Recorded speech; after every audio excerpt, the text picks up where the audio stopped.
Hello bachchon, let's read the question. So the question over here says, based on your understanding of genetic code, explain the formation of any abnormal hemoglobin molecule. What are the known consequences of such a change? ठीक है, क्या कह रहे हैं, genetic code की understanding के basis पे कोई एबनॉर्मल हीमोग्लोबिन बताओ।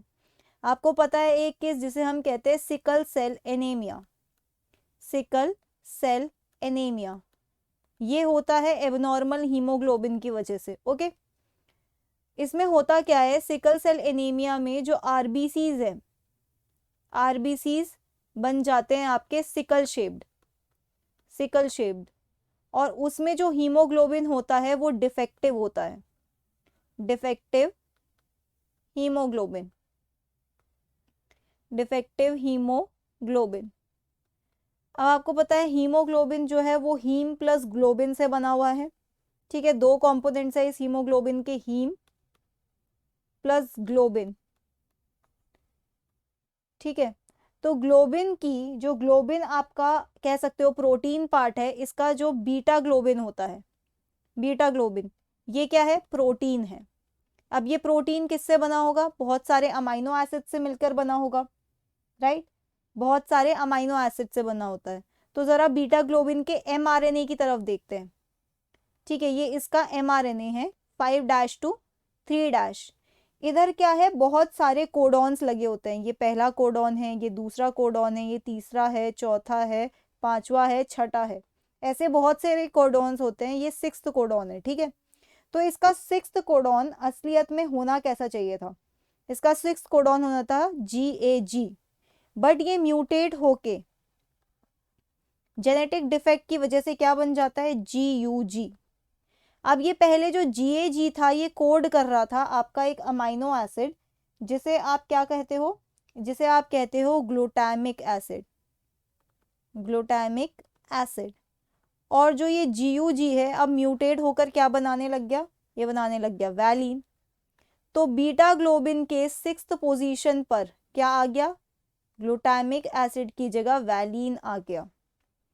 ठीक है, 6th position amino acid, 6th position amino acid changed from